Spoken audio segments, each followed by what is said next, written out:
Ni safari ya takriban kilomita 7 kutoka kanisa kuu KKT Mtwara kuelekea kata ya Mitengo, mtaa wa Mnazi Mmoja, ambako huko tunaenda kukutana na mzee Hassani Manyama almaarufu kama mzee Manyama, ambapo kwa uhalisia maisha yake si mazuri.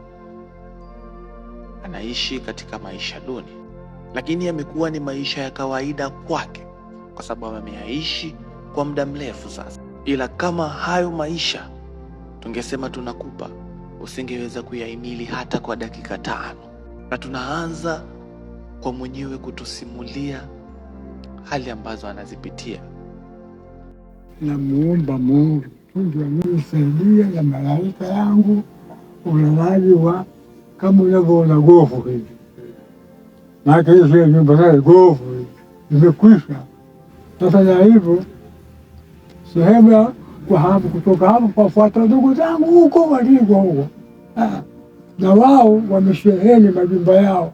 Wana watoto wakubwa, wana nini. Sasa niko na fadhali Mungu atanisaidia hapa na Mungu ataniona. Hapa mzee Manyama anatuelezea changamoto ambazo anazipitia kwenye makazi yake hayo.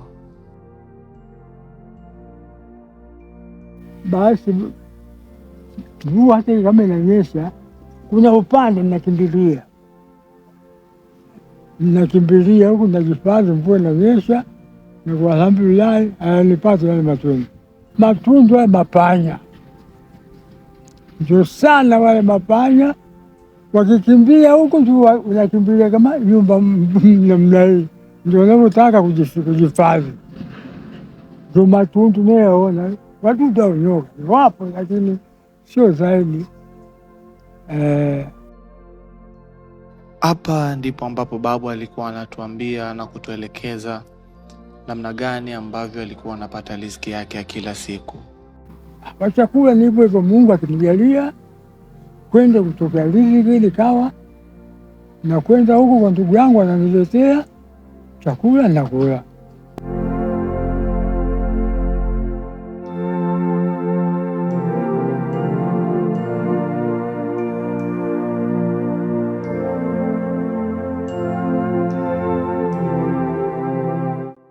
Wangu najisikia raha kabisa.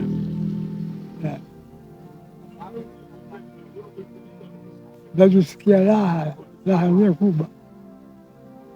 Na hapo mnaambia kama ukiona mvua inazidi, ingia tu ndani mle mstiri. Hata mvua yenyewe tisha sana ya upepo mkali. Ndio mvua mbaya. Sana hapa sinashukuru mpaka niingie ndani, wamalizi kabisa niingie ndani mule. Hapo ndio ikinyesha mvua ninakabazani nasema maji ya mvua kwenda bondeni. Nashukuru kwa Mungu wangu na malaika yangu na hao wanaokumbuka katika habari hizo, nawashukuru.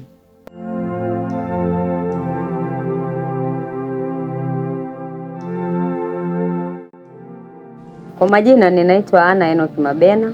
Wengi wananifahamu kuniita Mama Mselela, ndiye mume wangu. Ninaishi kata hii ya Mitengo, mtaa wa Mnazi Mmoja. Mwaka juzi ndipo nilipomfahamu huyo mzee Hassan Hamisi James alimaarufu mzee Manyama. Njia ya kwenda shambani kwake inapita nje ya nyumbani kwangu.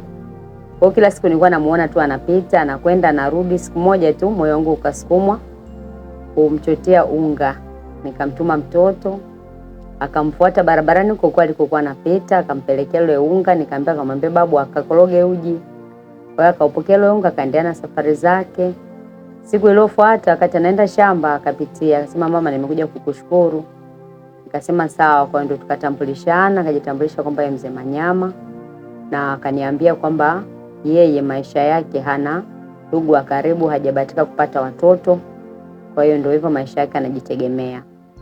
Sasa kwa sababu kanisani, mimi nasali kanisa la KKT Mnarani, kanisa kuu.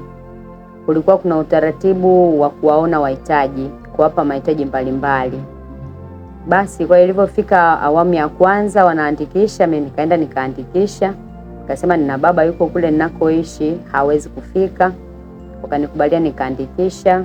Siku ilivyofika nikamchukua, nikampeleka, kaenda kapata ile mahitaji. Siku moja nikapata pia neema ya kufika hapa nyumbani kwake, nikapaona. Basi kwa hiyo ilikuwa hata nikipata chochote ninaagiza watu wamletee. Wamapotea sana madereva bodaboda, kwa hiyo akanamletea.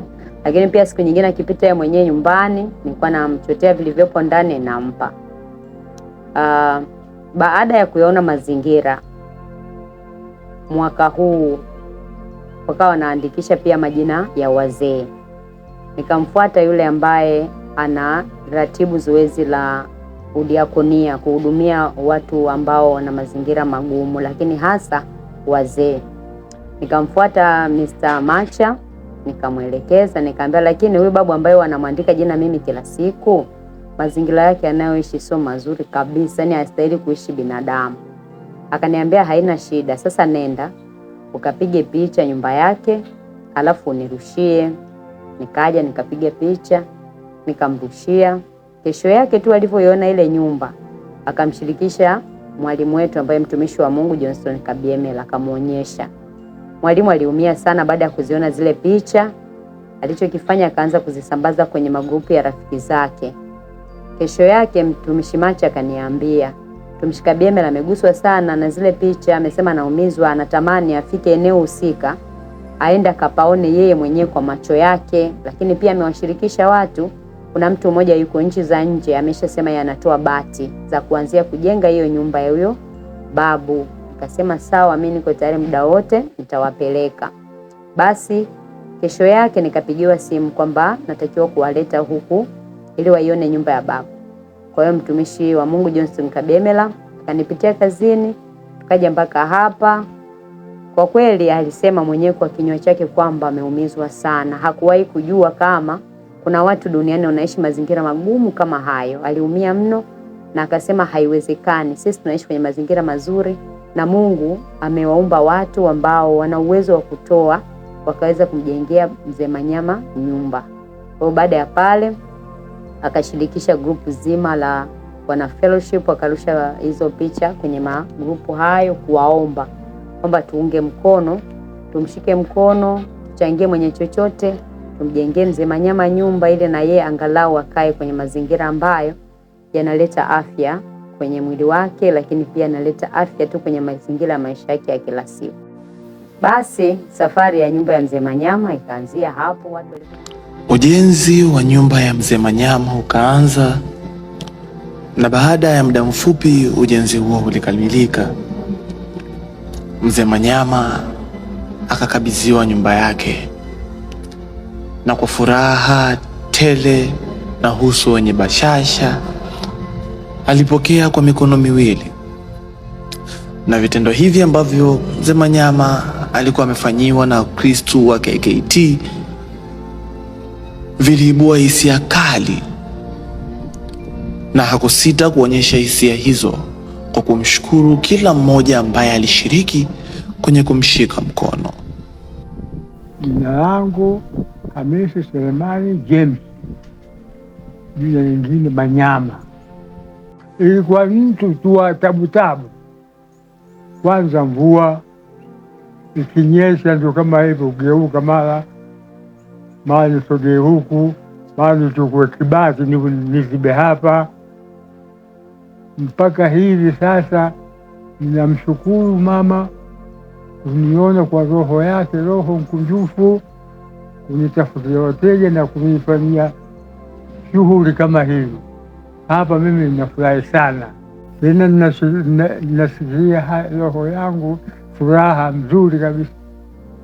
Ninafurahi kwa sasa, kama nimekaa juu hapa, niko kama ninani, ninatazama kwa kwenye kiti kizuri kwa roho mkunjufu. Na hapa hata kanyesha mvua sasa, nitaifikia taulizia, kwani nje ulinyesha mvua?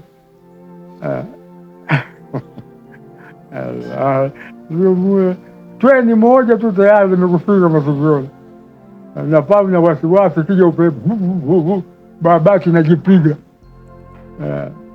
Sasa hapa itakuwa mangine. Mapanya ndio kibao, ndio nyumba yao. Uunge kama ukuweka vizuri, wanakula wao. Wewe chochote nita kuweka kama cha kutafuna nini, haizuri hata ukaango wewe, wanafunua. Wanafunua. Hasa ukiweka sombe, mali yao. Mimi ninawaombea heri wote wale shughulika kuchangia, na shukuru Mungu hawajalie wazidi kuwa na roho nzuri kama hii.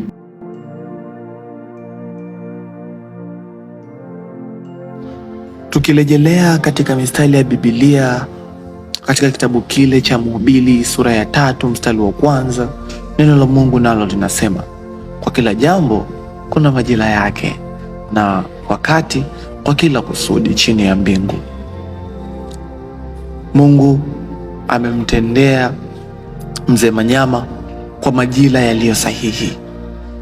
Hivyo nakusihi ndugu, usikate tamaa.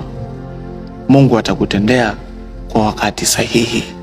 Endelea kumwomba yeye na kumwamini. Mungu kaumba dunia. Hakika jengo hili lina kila sifa ya kuitwa makao makuu. Shukrani za dhati ziwaendee wale wote ambao wameshiriki kwenye baraka hizi kwa namna moja ama nyingine, wenda kifedha, maombi, mawazo na namna nyingine yeyote. Mungu awabariki na hazina zenu zisiwe ukame daima. Amen.